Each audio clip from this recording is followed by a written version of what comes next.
지난 말씀 결론이 나의 인생의 위치를 근본 속에서 찾고 근본의 방향에 두자라고 했습니다.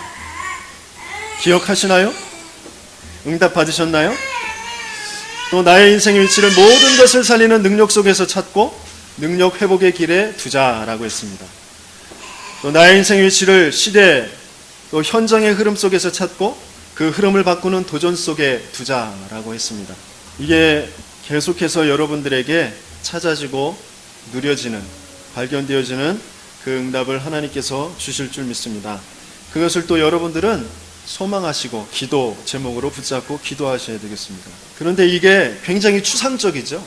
눈에 탁 보이지 않고 마음에 탁 와닿지 않아요. 금덩어리가 눈앞에 탁 있으면 그게 확 보일 것인데, 뭔가 성적표 이런 것은 눈에 탁 들어오잖아요. 실적, 그래프 이런 것은 싹 눈에 탁 들어오잖아요. 그런데 하나님께서 주신 이 약속의 말씀은 눈에 탁 안 들어와요. 마음에 탁 안 잡혀요. 그래서 사람들이 그냥 지나쳐버리기가 쉬워요. 좀 똑똑한 사람들, 지혜로운 사람들은 지나가는 것을 붙잡지 않습니다. 좀 어리석은 사람들일수록 지나가는 것, 서론적인 것, 그 없어질 것에 그렇게 열을 올리고 그것 때문에 낙심하고 그것 때문에 막 싸우고 그렇습니다. 지혜로운 사람들, 똑똑한 사람들은 조금 더 중요한 것이 어떤 것인지 그것을 먼저 찾아요. 조금 더 가치 있는 것, 거기에 우선순위를 두고 거기에 투자하고 그것을 나의 것으로 만들려고 합니다. 내 인생에 가장 생명 걸고 붙잡아야 될 것, 내 인생을 걸어야 될 것이 무엇인지를 생각하고 그것을 향하여서 인도를 받습니다. 신앙생활도 마찬가지입니다. 교회도 마찬가지예요. 여러 가지 많은 것들을 해야 되는 것 같고, 그렇지만 본질적인 것, 중요한 것은 따로 있다라는 것입니다. 핵심적인 것, 그 본질적인 것 놓치고 주변의 것, 보조적인 것, 서론적인 것, 그것에 많은 교회가 무너져 가고 있습니다. 계속해서 교회에 싸움이 일어나는 거, 그 본질을 놓쳐버리고 그 서론적인 것, 주변적인 것, 그런 것에 자꾸 서로 이게 옳다, 저게 옳다, 이래야 된다, 저래야 된다, 그렇게 해서 이제 무너져 가는 것이거든요. 분명히 저와 여러분들을 이 땅에서 살게 하신 이유는, 여기 이 땅에 살면서 우리가 하루를 살아가는 데에도 굉장히 많은 활동들을 해야 돼요.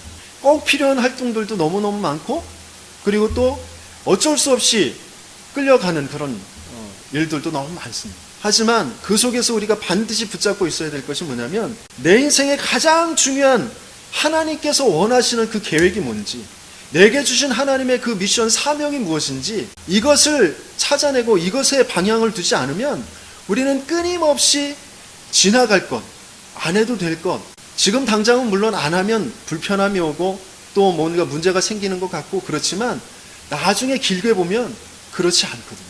제가 우리 딸아이와 항상 싸우는 게 뭐냐면, 제가 그 아직 체질이 지나갈 것, 좀 길게 보고 지나쳐버리면 되어지는 것인데, 눈앞에 그게 보이니까 그걸 자꾸 꼬집고 그것을 자꾸 이렇게 바로 잡아 놓으려고 하고, 그래서 이제 갈등이 일어나는 거예요. 저한테 항상 이렇게 확인하려고 그래요. 아빠 나 사랑해?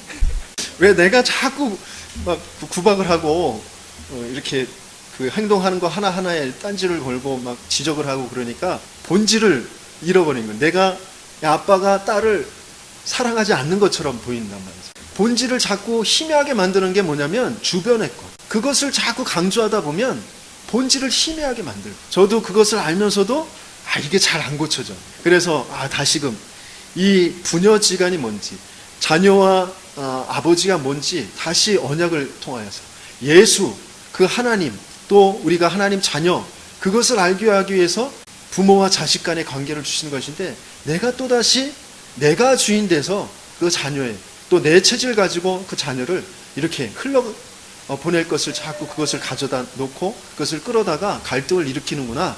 여기에 정말 그리스도로 역사해 달라고 계속 기도하고 결박하고 있습니다. 그래서 어느 순간에는 그게 이제 꺾일 날이 오겠죠. 아무튼 우리는 뭔가 모르게 자꾸 주변의 것 가지고 본질을 자꾸 흐려놓는단 말이에요. 그래서 참된 신앙이 뭔지, 교회가 무엇인지를 잃어버리고, 뭐 교회 다녀도 신앙생활 오래 해도 뭐 헌신 봉사했는데도 아무 응답이 없네, 이런 상태에 이제 빠지게 되어지는 것이거든요. 세상의 모든 사람들이 지금 추구하고 있는 그런 모든 가치, 성공, 명예, 건강, 자식, 돈, 권력, 이런 것들은 다 오래 영원토록 있을 것이 아니고 지나갈 것입니다. 그것을 통하여서 하나님께서 이루실 하나님 나라의 일, 하나님의 미션, 하나님의 계획이 있다라는 것이에요. 그래서 그것이 조금 가치 있게 쓰여지는 것이지 그 자체가 가치 있는 것은 아니란 말이에요. 그렇죠? 그런데 사람들은 다 없어질 것, 썩어질 것에 중심을 두고 그것을 본질인 것이라고 생각하고 그것을 향하여서 산단 말이죠. 성경에서는 그것을 뭐라고 그랬어요? 썩어져 없어질 떡이다 이렇게 했어요. 영원히 있는 영원한 생명의 떡은 뭐라고 했죠? 예수. 내가 영원한 위에서부터 내려주신 생명의 떡이다. 나를 먹어라. 이렇게 말씀하셨어요. 그래서 우리는 날마다 그 본질, 영원한 생명 대신 그 생명의 떡이신 예수를 먹어야 돼요. 예수를 붙잡아야 돼요. 예수 그 속에 있어야 되는 것이죠. 성경의 모든 많은 인물들이 나타나요. 제사장, 선지자, 장군들, 병사들, 많은 사람들이 있습니다. 어린이, 또 여자, 남자 많이 있어요. 그리고 많은 사건들이 있었어요. 이스라엘에 많은 역사들이 있었어요.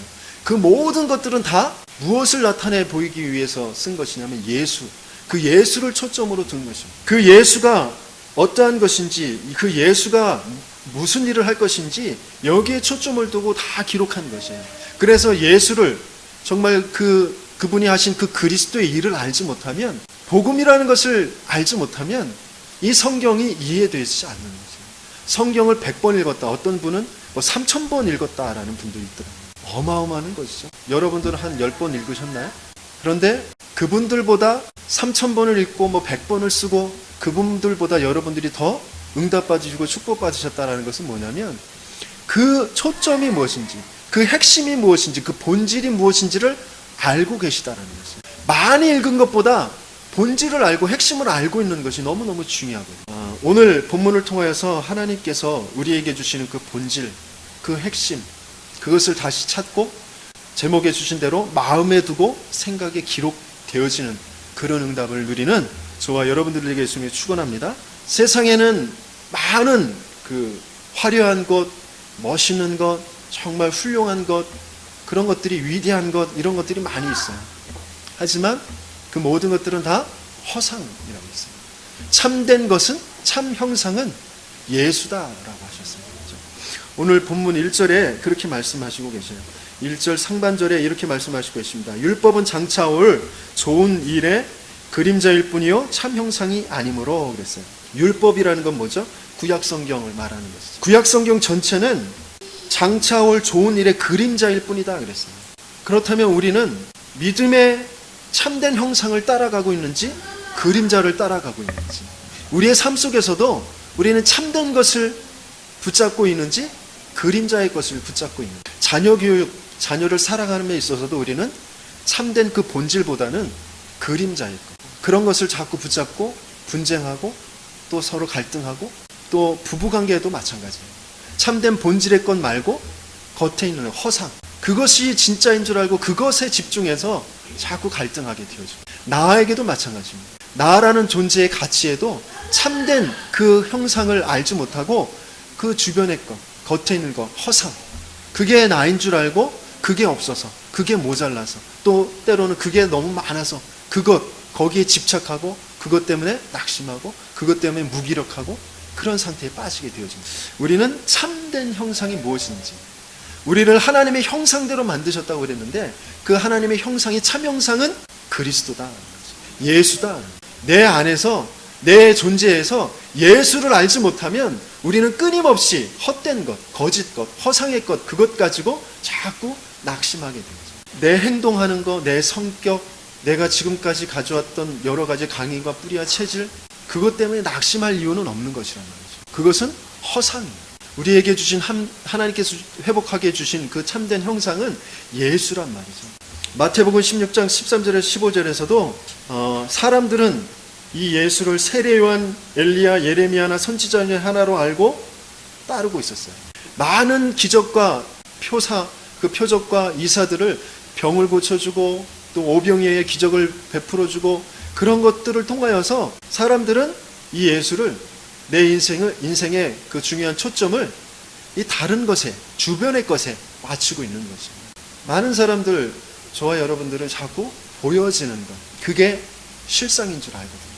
근데 성경에서는 보이지 않는 것, 눈에 보이지 않는 것이 실상이라고 말씀하십니다. 히브리서 11장 1절에 분명히 우리에게 그 눈에 보이지 않는 것, 그 바라는 것, 그 실상을 알 수 있도록 믿음을 우리에게 주실 것이다 라고 말씀하시고 계시거든요. 세상에 많은 좀 똑똑한 사람들, 앞서가는 사람들은 다른 사람이 보지 못하는 것을 봐요. 다른 사람이 눈에 보이지 못하는 것들을 보고서 그것을 연구하고 그것을 파고들어서 이제 경제를, 세상을 움직여 가고 있단 말이에요. 우리가 생각하기에는 그게 뭔 힘이 되겠어? 그것이 무슨 큰 돈이 되겠어? 라고 생각하는 아이들이 놀고 있는 그 스마트폰에서 SNS라고, 페이스북, 카톡, 그런 게, 그것을 만든 사람들이 지금 수십조, 수백조의 그 돈을 지금 만지고 있단 말이에요. 거기에 엄청난 경제 막 흘러가고 있단 말이에요. 그것을 다른 사람이 못 보는 것을 조금 보고 거기에 투자하고 그것을 집중하고, 그래서 그것을 눈에 보이는 것으로 나타내 보이는 것, 그것이 이제 IT 산업이라는 거죠. 지금의 모든 각 분야마다 이렇게 똑똑한 사람들, 앞서가는 사람들이 있어요. 그래서 그 사람들은 남들이 못 보는 것을 보고 앞서가고 있죠. 하지만 그들도 무엇을 보지 못하고 있는 거예요? 진리의 실상을 보지 못하고 지나가는 그 허상을 통하여서 지금 세상 사람들을 지금 주도해 가고 있는 거죠. 문화라는 것을 주도해 가고 있어요. 그래서 거기에는 끊임없는 영적인 문제가, 끊임없는 범죄, 끊임없는 허무, 공허, 이런 것이 찾아올 수밖에 없어요. 그 SNS에 집착한 사람들은 다 거짓, 포장, 그런 것에 지금 매몰돼 가고 있거든요. 실제 자기 삶은 그렇지 않은데 그 인터넷상에서는 그럴듯하게 포장할 수 있거든요. 그럴듯하게 보여서 나타내 보일 수 있어요. 화장, 그리고 또 얼짱 각도, 여러 가지 또 뽀샵 처리, 그런 것을 통해서 이만큼 뚱뚱한 사람이 이렇게 홀쭉하게 보일 수도 있고, 그렇게 되거든요. 그러니까 현실과 그 인터넷 세계의 그 허상의 세계에서의 그 자기와 갭이 너무너무 점점점 벌어질수록 더 영적인 문제가 깊게 오는 거죠. 현실에 적응을 못하는 거죠. 그러면서 막 현실 속에서 범죄와 또 때로는 극한, 자살, 이런 것들도 하게 되어져. 우리는 현실 세계에서 서로 막 부딪히고 막 냄새나고 막 그런 것 같죠. 막 서로 막 비집고 만원 버스 그러잖아요. 막 지하철 그런 데서 막 복잡하게 막 얽히고 그러면 굉장히 짜증나고 힘들잖아요. 그렇죠? 그래서 그 가상의 세계를 더 좋아하거든요. 하지만 그렇지 않아요. 우리 인간들은 함께 비집고 막 서로 갈등되어지고 막 서로 복잡하고 거기에서 많은 에너지가 참된 나 존재의 이유, 그 가치를 찾을 수 있게 돼요. 그런데 사람들은 지금 예배도 어떻게 드려요?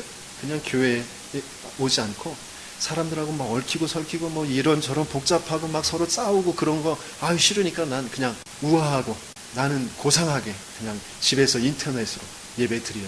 그게 우아하고 고상한 게 아니라 뭔가 지금 다른 집착이, 허상에 지금 빠지고 있는 것이고, 하나님께서 왜 우리를 이 땅에 인간으로, 왜 우리를 또 그 교회라는 그 울타리를 만드셔서 그 모임 가운데 있게 하셨는지 그것을 바로 알고 그 실상을 찾아서 응답을 받아야 된다라는 것입니다.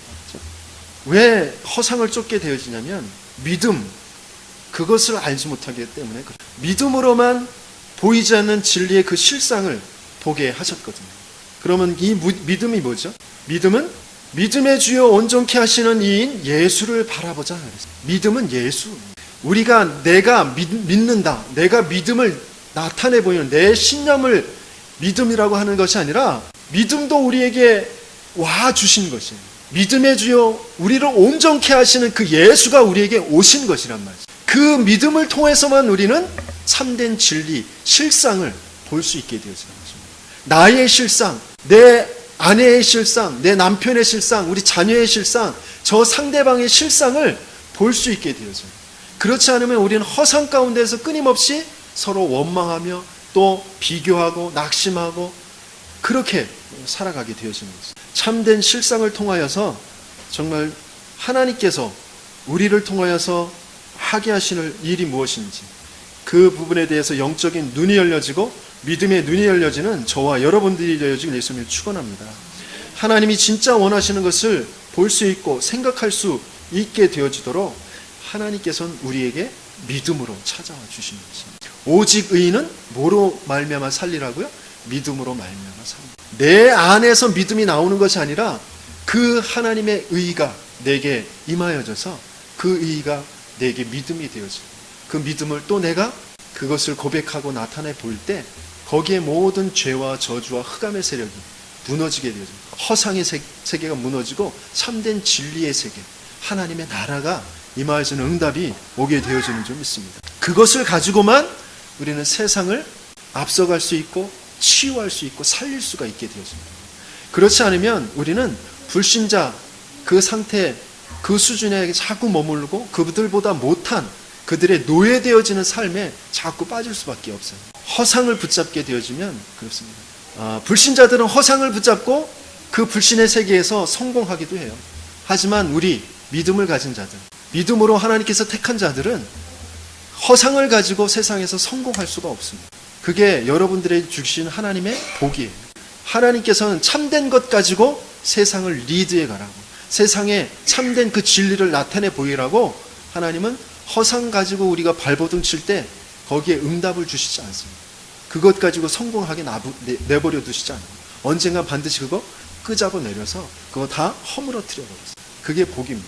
여러분들이 지금 무너져 버린 거 그거 감사하죠.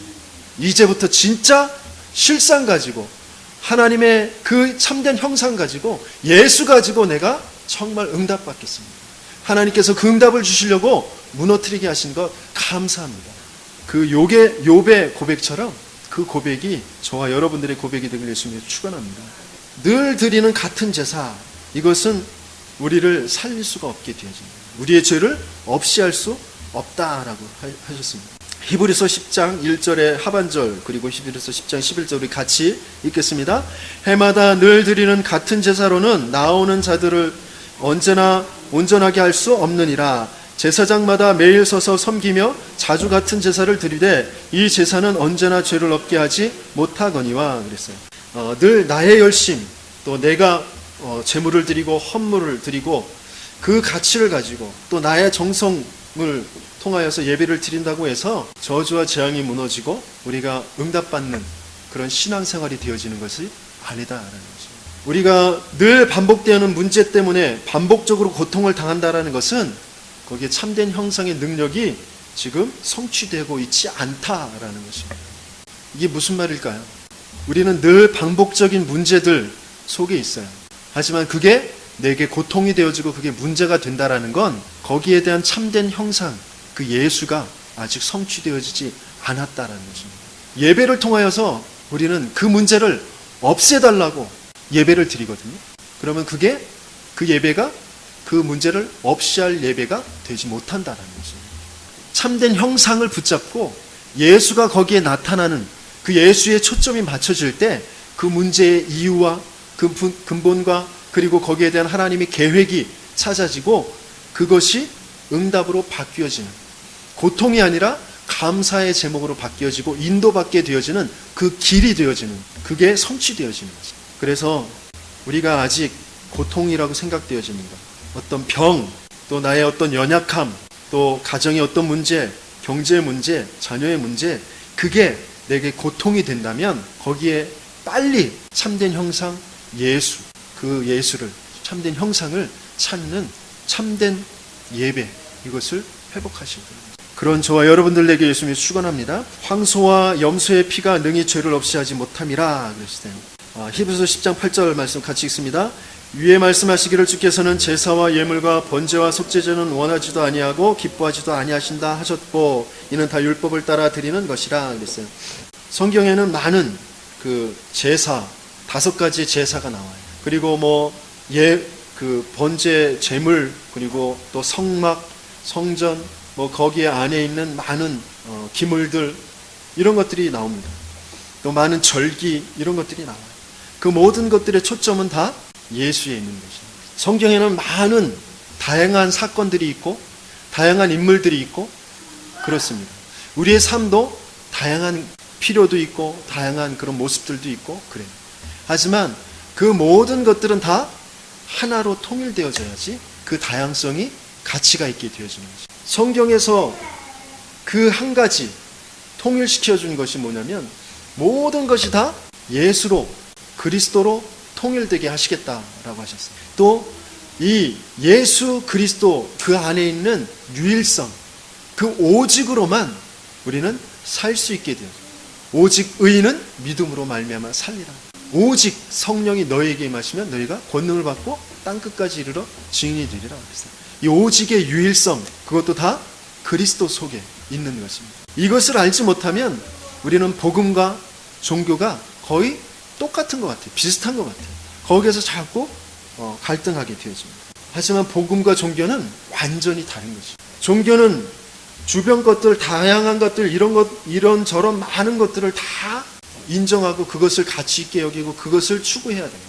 윤리운동, 인권운동, 노동운동, 어떤 또 구제운동, 밥포주는 운동, 환경운동, 그런 것들을 가장 소중하게 여기고 거기에 모든 힘을 다 쏟아붓고 있어요. 사회봉사운동 이런 거. 그러면서 세계 평화와 세계 화합을 외치면서 모든 종교는 다 여기에 손을 붙잡아야 된다. 다 하나가 되어야 된다. 너무 바른 말이고 아름다운 말이고 그렇습니다. 세계 평화를 위해서 세계가 종교가 싸우지 말고 다 같이 하나가 되죠. 물론 그래야 돼요. 또 본질적으로 모든 종교는 다 똑같아요. 하지만 종교가 하나 된다고 해서 우리 인간이 행복하게 되거나 인간이 영원한 그 영적인 문제가 해결되거나 그렇지 않다라는 것이죠. 지금 WCC 운동이 일어나고 많은 사람들이 그 기독교를 욕하고 그런 것은 성경을 몰라서 그렇고 인간이 어떠한 존재인지 몰라서 인간은 다양한 것이 있어야 되고 다양한 특성을 가지고 있어서 그 다양한 것들을 인정해줘야 마땅합니다. 다 성격들이 다르고 환경들이 다르고 각자의 개성들이 다 다르기 때문에. 하지만 그 모든 다양성들 그것을 다 인정해줘도 해결 안 되어지는 문제가 있단 말이에요. 하나님 떠난 그 근본 문제, 그 죄에 빠져 있는 문제, 사단에게 붙잡혀져 있는 문제, 이 문제는 아무리 다양성을 개성을 존중해주고 자존심을 키워줘도 해결 안 되어지는 문제랍니다. 그래서 이것은 오직 유일성의 그 비밀만 있어야 된다라는 것이죠. 하나님께서 이 문제를 해결하시기 위해서 우리에게 주신 것은 여자의 후손이 뱀의 머리를 상하게 할 것이다. 피해 제사 드리는 날 노예에서 빠져나오는 것이다. 내가 너희와 함께하는 임마누엘의 그 축복으로 찾아올 것이다. 그 약속을 성취하신 그 예수, 그분만이 우리 인생의 문제를 해결할 수 있다. 그래서 다양한 것, 그것이 이 단 한 가지 유일한 이 유일성, 그 통일성을 알지 못하면 무의미한 것이 되죠. 오히려 더 악한 결과를 가져오게 되어지는 것이 된다라는 것이죠. 그런데 저와 여러분들 많은 청년들이 이 다양한 것 속에 있지 못해서 그 다양한 것들의 응답을 받지 못해서 낙심하고 지금 포기하고 그렇게 되어져 있거든요. 그들에게 희망을 줄 수 있는 것, 그들을 살려낼 수 있는 건 다양한 것을 찾아낼 수 있는 근본의 것, 유일한 것, 이 완전한 것을 먼저 찾아주는 거예요. 그래서 RUTC가 너무너무 중요합니다. 그래서 우리 가정, 그 안에서 렘넌트가 세워지는 게 너무너무 중요한 거죠. 이 교회 안에서 렘넌트가 자라는 게 너무너무 중요한 것입니다. 하나님께서 우리에게 참된 형상을 통하여서 일으키시는 그 참된 형상을 통해서 일어나는 그 일이 있습니다. 그것이 무엇이냐면 바로 복음과 하나님의 뜻입니다. 1절에는 장차 올 좋은 일이라고 표현되어 있어요. 좋은 일, 그것을 굿뉴스라고 하죠. 그걸 복음이라고 합니다. 그러면 이 굿뉴스, 그 복음엔 어떤 일이 일어나는 것이냐? 7절과 9절에 보니까 하나님의 뜻을 행하러 온다라고 이렇게 되어져 있습니다. 그러면 하나님의 뜻이 무엇일까요? 하나님의 뜻, 그것은 바로 구원과 영생에 있는 것인 줄 믿습니다. 요한복음 3장 16절 우리 같이 읽겠습니다. 하나님이 세상을 이처럼 사랑하사 독생자를 주셨으니 이는 그를 믿는 자마다 멸망하지 않고 영생을 얻게 하려 하심이라. 요한복음 6장 40절에는 내 아버지의 뜻은 아들을 보고 믿는 자마다 영생을 얻는 이것이니 마지막 날에 내가 이를 다시 살리리라 하시니라 그랬어요. 아버지의 뜻, 하나님은 우리를 사랑하셔서 우리에게 그 아들을 통하여, 독생자를 통하여, 예수를 통하여 우리가 멸망치 않고 영생을 얻게 하는 것, 그것이 하나님 아버지의 뜻이다라고 얘기했습니다. 그 영생을 통하여, 구원을 통하여 어떤 일이 일어나게 되어지는 것이죠? 데살로니가전서 5장 16절에서 18절 이렇게 말씀하시고 있습니다. 같이 읽습니다. 항상 기뻐하라, 쉬지 말고 기도하라, 범사에 감사하라. 이것이 그리스도 예수 안에서 너희를 향하신 하나님의 뜻이니라 그랬어요. 우리는 항상 슬퍼하고 쉬지 않고 염려하고 근심하고 걱정하고 또 범사에 불평하고 원망하고 핑계대고 이런 것이 하나님의 뜻이 아니죠. 그런데 여러분들은 모르겠는데 저는 많이 그런 상태에 있어요. 왜냐하면 그게 나 중심, 육신 중심, 물질 중심, 성공 중심, 그 허상에 자꾸 빠지기 때문에 그렇거든요. 그것은 죄와 사탄과 지옥의 배경에 붙잡혀 있는 세상을 따르고 있기 때문에 그렇습니다. 왜냐하면 이 세상은 눈에 보이고 있거든요. 막 세상이 흘러가고 있고 거기에서 내가 힘이 없고 무기력하고 도태되어져 있는 것 같고, 그래서 우리 자녀들도 그 흐름 속에 자꾸 끼어 넣어야 될 것 같고, 그런 것이 자꾸 눈에 보이거든요. 비교가 되어지고 삶의 격차가 일어나고 이런 것들이. 그런데 하나님의 뜻은 그리스도 예수로 말미암아 멸망받을 그 세상을 따르게 될 나를 죽여버리고 영원한 축복의 존재로 회복하시는 것이다 라고 하셨습니다. 그것을 통하여서 흐름을 바꾸고 세상을 살리는 그런 응답을 우리에게 약속하셨습니다. 우리는 날마다 내 가장 중요한 그 중심, 그 초점을 그 하나님의 뜻에 둘 수 있는 그 비밀이 회복되어진다면 항상 기뻐할 수 있고 쉬지 말고 기도할 수 있고 범사에 감사할 수 있는 그런 응답이 오게 되어질 줄 믿습니다. 저번에 말씀드렸듯이 제가 아주 인생에 큰 그 회의감에 빠졌을 때, 무너져 있을 때 벌어진 그 사건이 친구가 죽게 되어진 사건이잖아요. 근데 그 친구에게 제가 그 전에 계속 합숙훈련을 몇 번 받았거든요. 억지로 누구한테 떠밀려가지고 속아가지고 이제 부산에 가서 합숙훈련을 받았거든요. 근데 그때마다 이제 그 친구와 만나서 이제 술을 먹었어요. 술 먹을 때마다 그래도 들은 게 있으니까 그 친구에게 복음을 조금 설명해 줬어요. 물론 정확하게 제가 제 상태가 그렇지 않았기 때문에 그러지 못했겠지만 제가 들은 대로 제가 또 받은 대로 설명을 해주고 그랬어요. 그때마다 그 친구는 뭐 그런 게 있냐고 그러지 않았어요. 계속 들어주고 인정해주고, 네가 그렇게 맞다고 생각하고 네가 인정하는 것이라면 나도 그것을 생각해 보겠다. 그러면서 제가 준 그 전도지 이거 꼭 한번 네가 깊게 한번 읽어봐라. 영적 비도문. 그것을 주고 그랬어요. 그 사건이 있기 얼마 전에 그 친구를 만났을 때 그 친구가 나도 이번 프로젝트가 좀 끝나면 너하고 같이 좀 교회 가야 될 것 같다. 그렇게 얘기하더라고요. 그래서 참 감사하더라고요. 그 뒤에 이제 바로 그런 이제 사건이 생겼는데 굉장히 저는 그 친구의 죽음과 또 나의 그런 그 환경, 내 주변에 이제 나를 인정해주고 나와 같이 할 그 어떤 친구도 없다라는 그런 것 때문에 굉장히 시리에 빠져 있었고 그랬어요. 하지만 하나님께서는 지나고 보니까 그 복음, 그 예수가 그리스도 되심이 증거되어진 그 현장 속에서, 그리고 그 가정 속에서, 그 가문 속에서 렘넌트가 자라도록, 그 부인도 불신자였는데 그 부인이 복음을 받게 되어져. 전혀 생각지도 못했는데 이런 그 같이 이 다락방 전도운동 그 속에 있는 중요한 장소인 저 서울 임마누엘 교회에 다니고 그 렘넌트가 자라고 있고, 그런 것이 참 전체 하나님의 시간표 속에서 우리가 작은 눈앞에 보여지는 것 때문에 그것 때문에 무너져 버리고 그것 때문에 포기해 버리고 그럴 것이 아니구나라는 것을 다시 한번 붙잡게 되어집니다.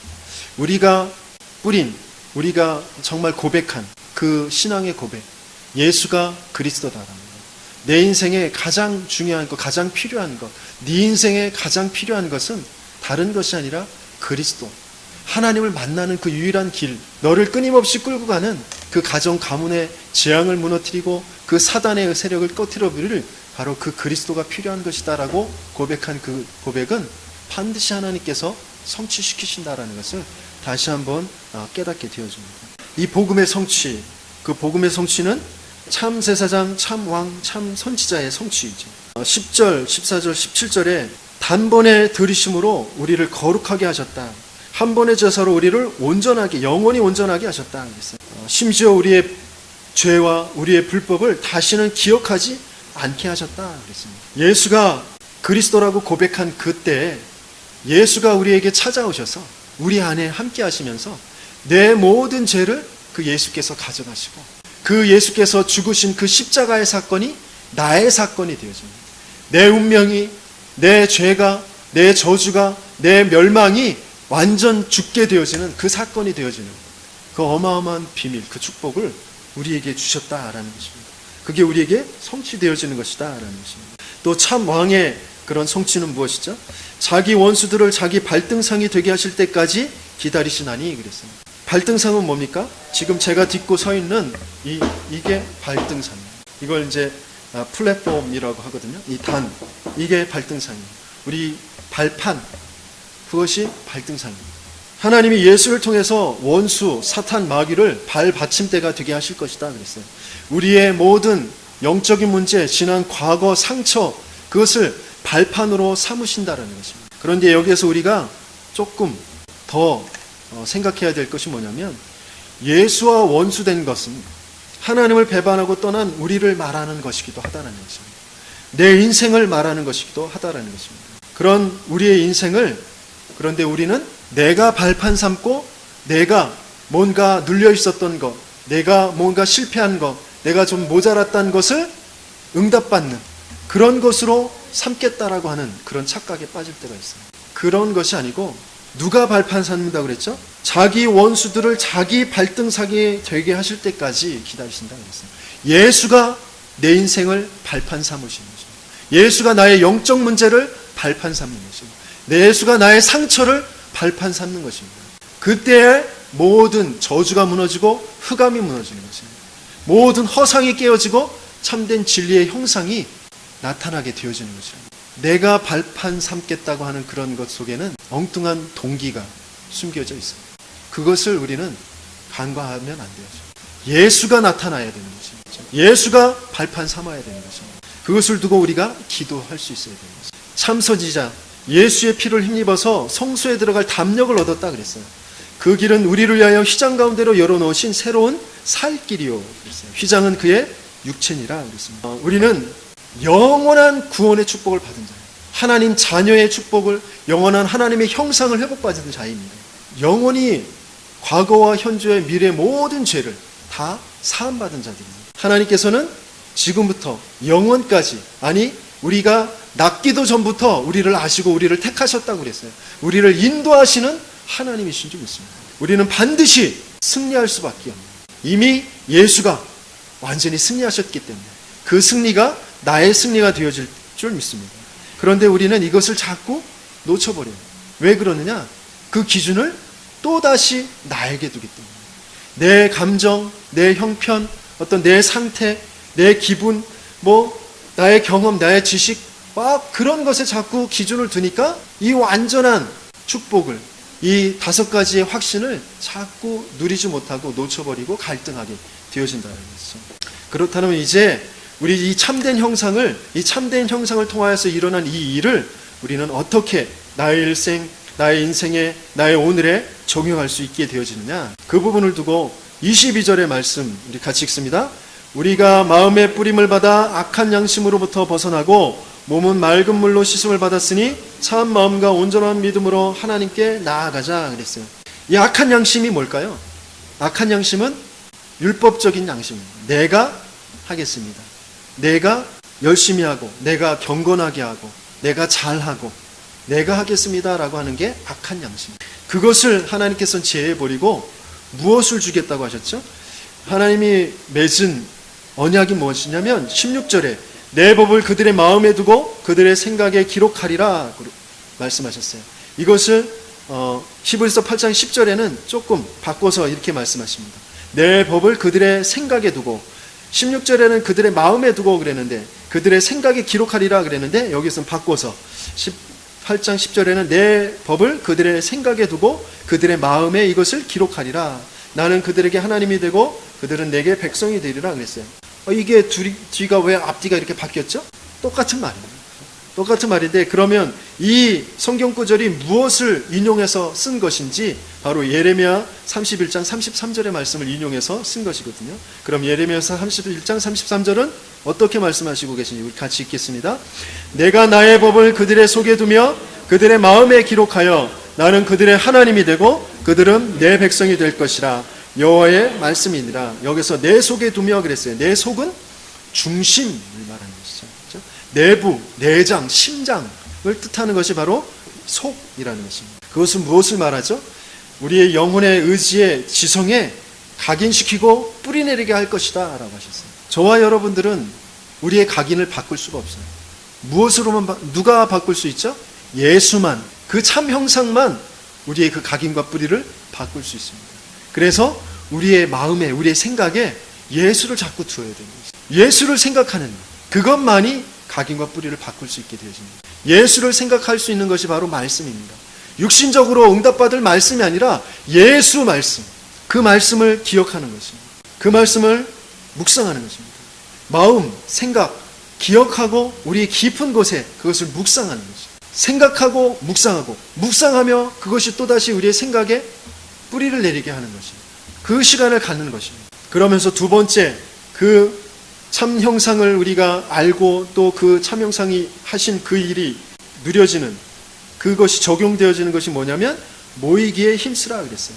히브리서 10장 24절 25절 같이 읽습니다. 서로 돌아보아 사랑과 선행을 격려하며 모이기를 피하는 어떤 사람들의 습관과 같이 하지 말고 오직 권하여 그날이 가까움을 볼수록 더욱 그리하자 그랬어요. 초대교회 성도들이 다 사도의 가르침을 받아 서로 교제하고 떡을 떼며 오로지 기도하기에 힘쓰니라 그랬어요. 날마다 마음을 같이하여 성전에 모이기에 힘쓰고 집에서 떡을 떼며 기쁨과 순전한 마음으로 음식을 먹고 하나님을 찬미하며 또 온 백성에게 칭송을 받으니 주께서 구원받는 사람을 날마다 더하게 하시니라 그랬어요. 또 사도행전 5장 42절에 보니까 그들이 날마다 성전에 있든지 집에 있든지 예수는 그리스도라고 가르치기와 전도하기를 그치지 아니하니라 그랬습니다. 지금 모이기를 피하는 때가 왔어요. 물론 교회에서 분열이 일어나고 싸움이 일어나고 막 이상한 짓들을 하기 때문에 교회 진절머리나 나 교회 가기 싫어. 물론 맞아요. 하지만 그것이 맞지 않습니다. 그럴수록 교회에 와서 교회 그 현장에서 예수를 붙잡고 기도할 수 있어야 돼요. 예수가 여기에 나타나게 해달라고 눈물로 기도할 수 있어야 그 교회가 살아나는 거예요. 그 한 사람 때문에 나도 떠나고 너도 떠나고 다 나 혼자 그냥 고상하게 예배를 드립니다. 그건 예배가 아니라는 말이에요. 예수가 없는데, 교회가 없는데 그게 예배가 됩니까?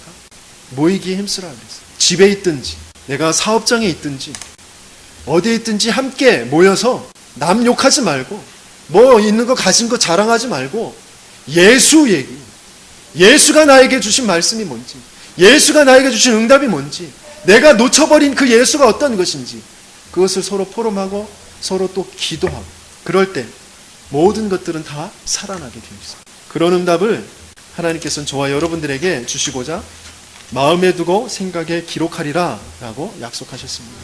이 응답을 받는 저와 여러분들 되게 예수님의 축원합니다.